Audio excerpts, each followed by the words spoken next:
You go first, and they gave us 4 mana. Does that mean we're going to flood out this game?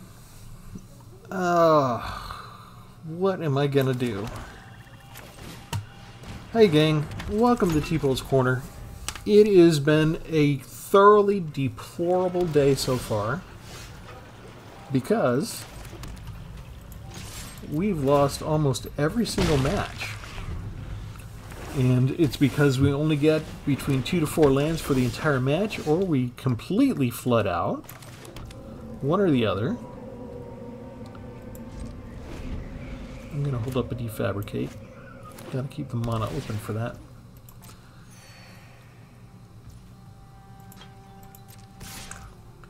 And we are going to block this puppy. And we'll make the trade.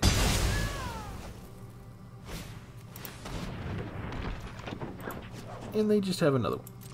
Great. Alright.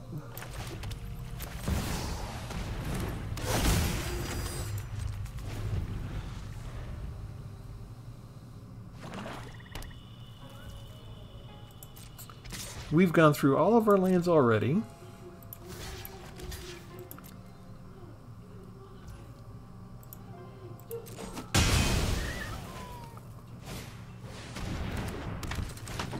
Our opponent has a ton of cheap spells.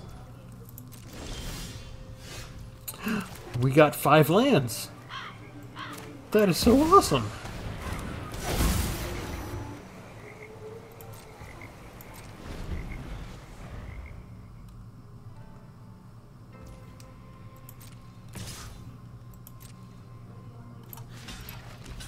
With ninjutsu, we sort of have to block each and every time.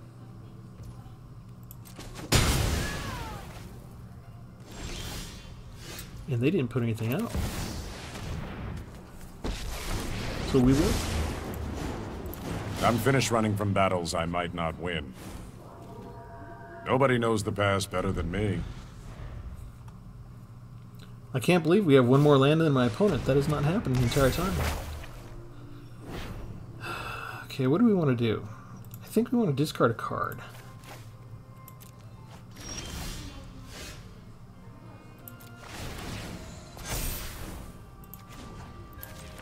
We can handle discard now that we have a draw card advantage.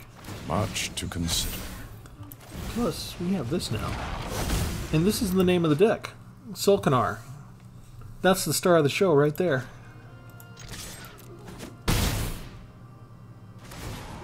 And we're going to draw a card. So we have our choices on what we can get rid of. So many choices. Let's discard a card. Temia's Completion. I think that's the more situational card. You creature. That was good. You know how it's best to went up against somebody with a Fading Hope?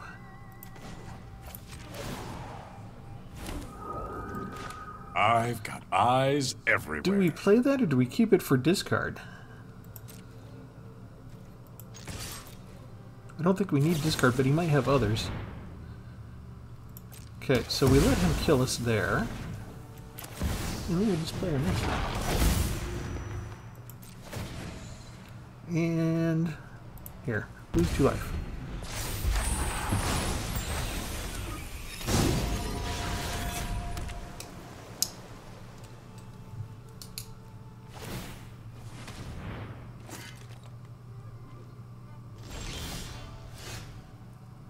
Okay.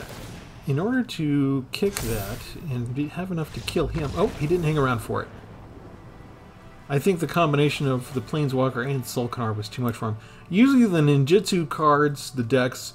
I mean, he had 3 cheap ones down, 1, 2, 3, and we were just able to block him each time. And he ran dry. Usually they have a lot more than that. So, I think the ninjutsu decks are getting used to the idea of a very quick win, or it's not worth drawing it out. But... we'll go ahead and show you the whole of our deck and explain the various tricks that we have built into it. So it's called Sol-kanar. I have 3 copies of him. I think that's all we need. Sol-kanar the Tainted. He is a mythic rare, legendary elemental demon from Dominaria United, 5/5. I don't love demons. I do think elementals are kind of cool, but what I like is legendary creatures. They always catch my eye. And this is a legendary creature that has choices, and I like choices, so 2 strikes in terms of getting my attention. Plus, at the final choice, if you've done all the 3 good things, you have to exile him and return him to the battlefield under an opponent's control. So that adds an element of risk to the game that wasn't there, because if you don't have a way to control for that, then your own creature could cost you the game. And I like the extra risk, so 3 strikes, I've got to make a deck around him. And here's what we did with it. We've got Slip Out the Back, and it's been a fun kind of way to use this Slip Out the Back card. Okay, you put 1/1 counter on the target creature and it phases out. We have used this against Nuka Pennant cards with the Blitz effects. We have used it against creatures with Unearth, and we've been using it basically to short circuit the sacrifice trigger on a lot of cards. So if you haven't watched like previous videos like Blitz Phase or Arms Race Prototype, Prototype Arms Race, go check those out, because that sort of led to this being included, because my thought was, what else does Slip Out the Back work on? And I thought of sol-kanar. So the way this works is you put sol-kanar down, you use the next 3 turns, you use his 3 positive effects. Then at the 4th turn that he's out, before the end phase, before you would exile him, you put Slip Out the Back on him. So just keep 1 blue mana free. When that happens, the effective phase out means they don't exist, right? The spells can't find them. So when the trigger goes to exile sol-kanar, he's not detectable. They can't find sol-kanar. There's nothing around to exile. It's a one-time trigger. It's not a recurring kind of thing that searches for sol-kanar all the time. So the next turn you're going to have, because of Slip Out the Back's +1/+1 counter, you're just going to have a plain 6/6 legendary creature that doesn't have any choices left. So that's one way that we keep him around. Another way we can save him is, since we're not playing with Mirror Box, you can only have 1 legendary creature out at a time. So if we have a second one in our hand, if it gets to be the 4th turn, we can just put the second one down, save the second one, the first one goes away. We get all 3 new choices again for the good stuff. So that's the second way to save him. Third way to save him, we got 4 copies of Ashnod, another legendary creature from Brothers War. Whenever it attacks, you can sacrifice another creature, so if we can't save it with something like Slip Out the Back, we'll just sacrifice it. And that way it at least doesn't go over to our opponent. In terms of saving these creatures, because we don't have a lot of creatures, there's 3 there and 4 there, there's 7, that's most of them. We have Ashnod's Intervention. In this, the target creature gets +2, and then when the creature dies or is put into exile, you return it to its owner's hand. So there are other cards like Return to Action that Black has available that'll put something right back on the battlefield, which is not bad use of, a card for sol-kanar in particular. But I was looking really to save Ashnod a lot, right? And you reuse her as a Death Touch chump blocker. So it's dual use. But the other reason that I like this card a lot is not just because it's cheap, but because it saves something from exile. If you remember Kaya the Inexorable, she was able to bring legendary cards back out of exile, which was awesome. There's a lot of exile that White has access to, that Black has access to in the current meta. And I come up against it quite a bit. So Ashnod's Intervention is one of my favorite Brothers War cards. We have 1 Cut Down, we have 1 Eaten Alive. Eaten Alive is another way to sacrifice sol-kanar when we need to. We've got 2 Surge Engines, Mythic Rare from Brothers War, and you just pump them up. They lose Defender, then become 5/4 from 3/2. And for the final one, you can draw 3 cards, but you can only do it once. We have 4 copies of Defabricate, and I just think it's really worthwhile. And even the pre-made decks, they have all sorts of enchantments and or artifacts. So having 4 is good, but also the second ability, counter target activated or triggered ability. This is a triggered ability, right? So when it comes time to exile sol-kanar, maybe we can use Defabricate on it and save him. 1 Ashnod's Harvester in case we need to exile something from our opponent's graveyard. Another removal card, Fires of Victory.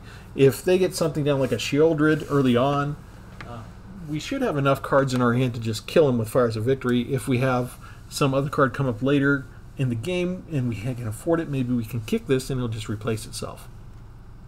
2 copies of Gix's Caress, a discard, but also we can create a Power Stone token. And Malicious Malfunction, this is if we get swarmed. And you know, the funny thing is since I put this card in the deck, there have been a remarkable lack of 1/1s and 2/2s that have been swarming me the entire time. So this card actually becomes a dead card in my hand, but I can't remember the last time I faced a green-white Selesnya deck. It's been forever. So if you get tired of facing Selesnya, maybe just put this card in your deck. 2 copies of Mightstone's Animation. This is the one I'm kind of iffy on just because I don't have a ton of artifacts, but we have ways to get them. We have 4 chances, right, with the 4 Ashnods that we can sacrifice a creature and get a Power Stone token. We've got the 2 Gix's Crest that it'll give them, and we've got 2 Mightstone and Weak Stones, which are artifacts. And so there's like 8 chances in there that we could end up with an artifact that we could put this on, and it replaces itself. But maybe 2 copies is one too many. Tamiyo's Completion. You flash it. When it enters the battlefield, you tap the enchanted permanent. It can be an artifact, creature, or planeswalker. Then it loses all abilities and doesn't untap.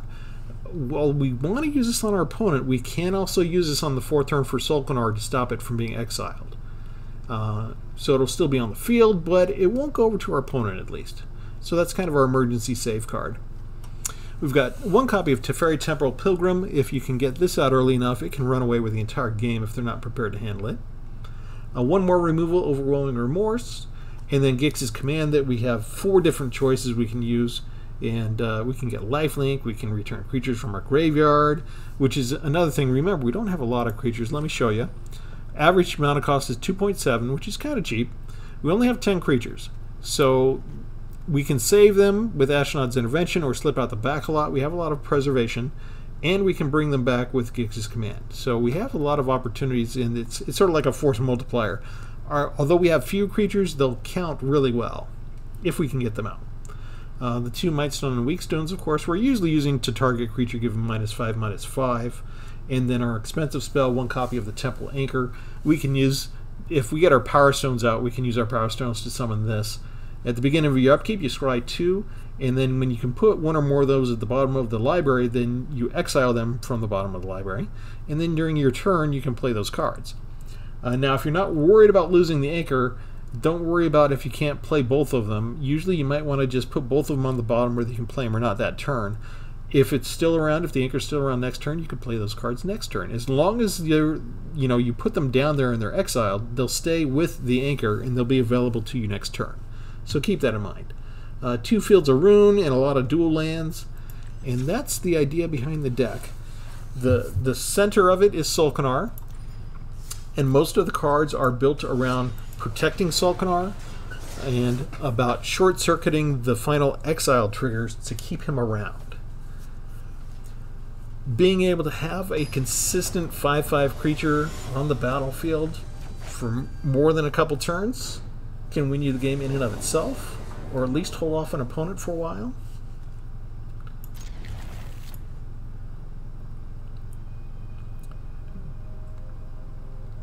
And we liked our first round. Plus we get to go again first. Magic is being nice to me right now. I think it's because they've made me lose almost every hand today. I may have made a mistake. I entered a quick draft earlier for Dominaria United, and I won 5 of the 7 before I got knocked out. And then I pulled up this deck, and it wouldn't give me lands, or it would flood me out, or it would make sure to give me the worst possible hands that I had out of everything. And this is a recycle deck from the graveyard, which can be a problem for me, so why bother putting out Ashnod right this second? I want to make sure that I have untapped black land so I can play the Intervention as well.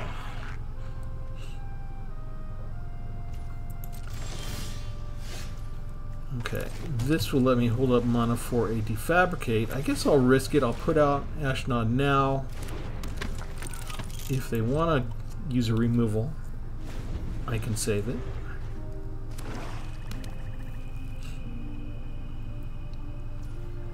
See what they do. They're just attacking for a couple. Is that all you can do? They're looking at her. My turn. Okay. Let's go ahead and try and exile one of these.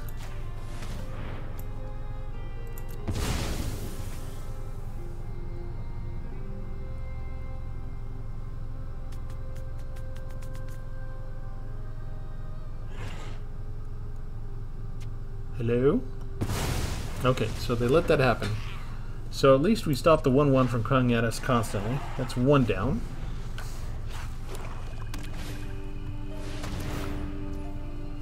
And they want to beef up their specimens. So we will exile the brass knuckles. It still gets one copy. So not ideal, but they need 2 in order to make it work. In the meantime, we can just do 3 damage and get rid of it.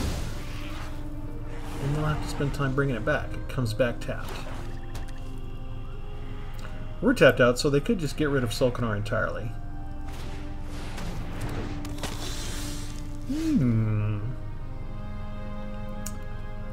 Let's go ahead and attack. Oh, they let me! Oh, you poor thing. That one gets exiled. Next, draw a card.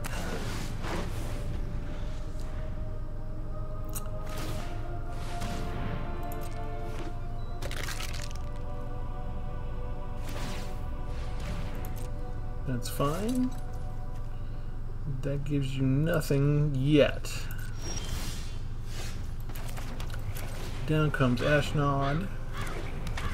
We attack for 5.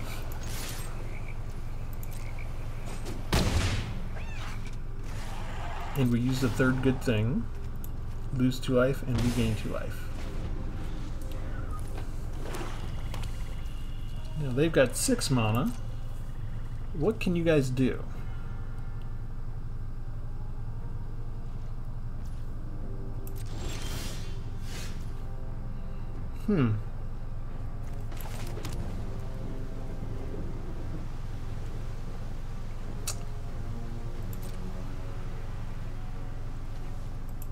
Attack. We're going to sacrifice another creature.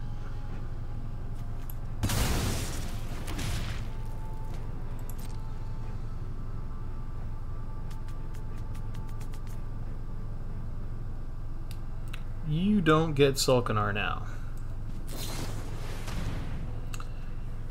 You gain Death Touch and Indestructible, which is cool. Nice little trick. We use Ashnod's Intervention to save our Ashnod.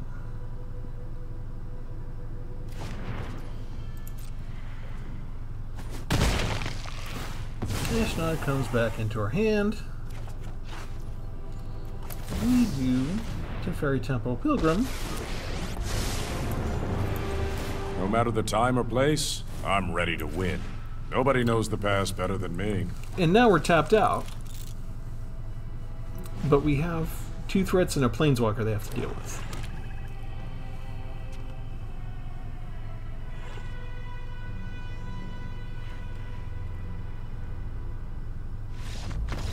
And that's all we need. Sweet. Is that 2 wins in a row? That's already better than I've done the entire day with this deck.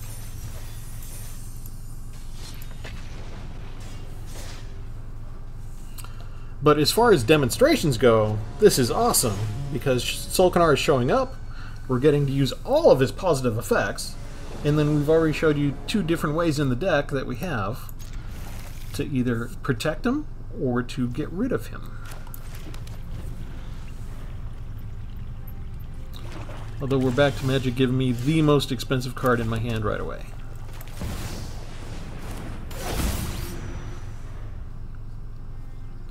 Block carries cut down a lot, so I don't expect this one to survive that often.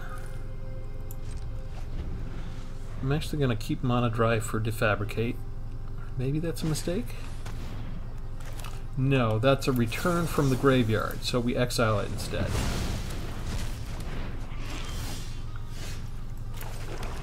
Okay, next. Lose Defender, now it can't be blocked. Now we attack. we have Ashnod's Intervention open to save it if we want to save it. I don't have a way to stop that. And he missed a land drop, which we are not used to.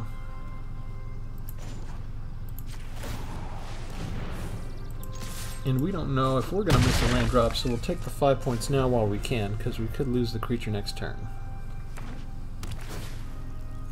Finally got other sources of mana.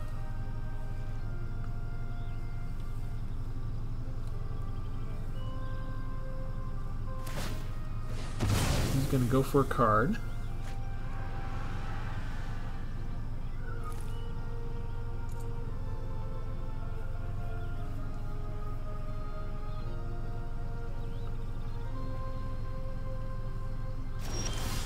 And he gets rid of Circuit Mender. And we're playing poker here. It's giving me 3 of a kind. I missed my land drop again. Thank you so much, Mitch. Did I mention at the beginning of this that I was having a bad day? Did I mention that I was getting mono-starved a lot?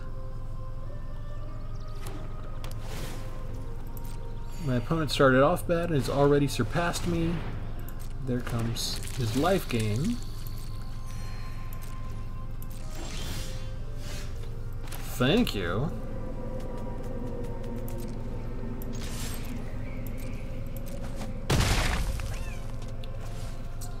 Do we use the cut down? Let's use the cut down. It'll let him draw a card, but hopefully that doesn't break the entire game for me.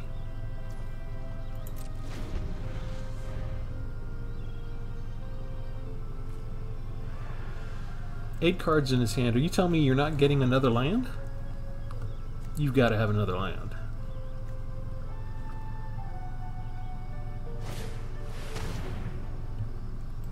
Return from card to your hand. Okay. That's still 8. You didn't get a land. I'm so sorry. Death Delta. We're kind of in the same boat today.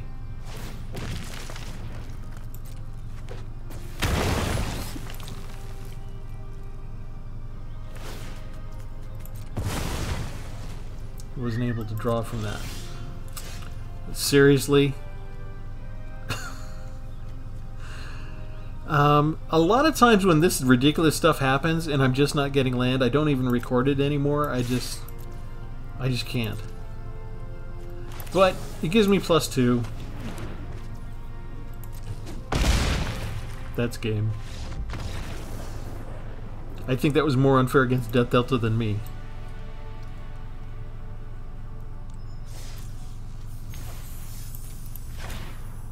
Land of the Lost. Alright, let's play one more. It's a good demonstration of the deck already. But that was for all the land starvation, that was actually a fairly quick match. We take this opportunity to remind you to like and subscribe. If you haven't hit the like button yet, what more are you waiting for? Did you not see the awesomeness that is sol-kanar? And if you're not subscribed, you should hit the subscribe button, because that way, the next time I put something out, you'll get notified. You don't have to watch everything. Just watch what grabs your eye, but you'll at least know that it's there. This is not the best hand, but I do conceivably have 2 cards I could play. 3 now, so it's not the worst hand in the world. And I'll keep the mana open for Defabricate for now, because he's got green, and that means there could be enchantments or artifacts. Let's go ahead and put down an Ashnod.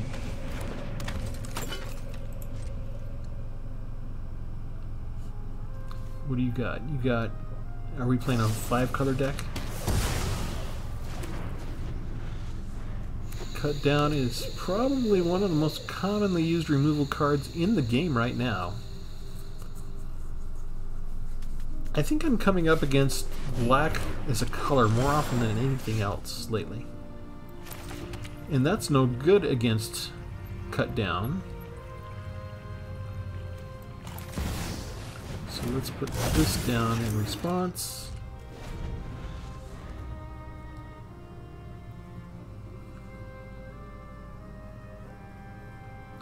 See if we can outpace them. They're playing a 5-color deck.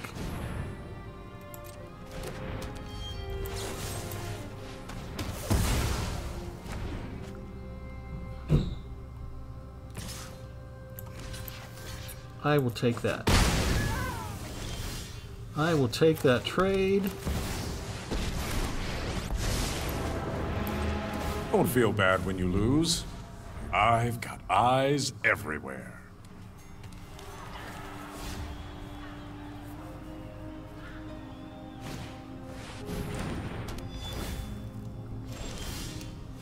Perfect.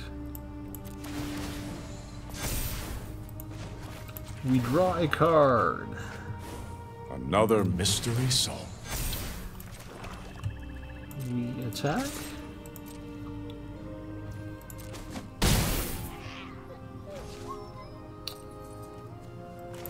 We see what they have. Oh. You have a lot of stuff. Let's get rid of Ginny Fey.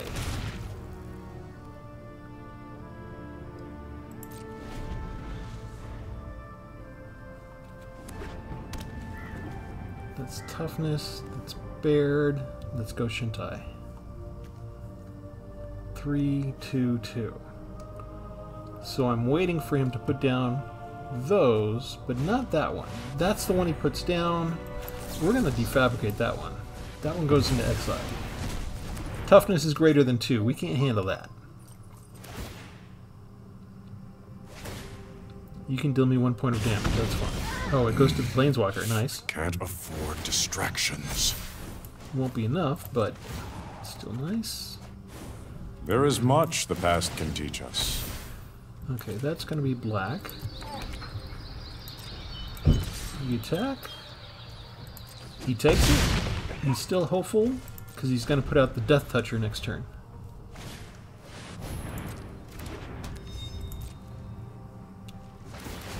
He doesn't know. 2 points of damage to the Planeswalker. It's like I've played the game before. I'm trying to be discreet. Except now we play this first. His enchantments get exiled, my creatures get bigger. Much to consider. And sol-kanar comes down. Attack for 6.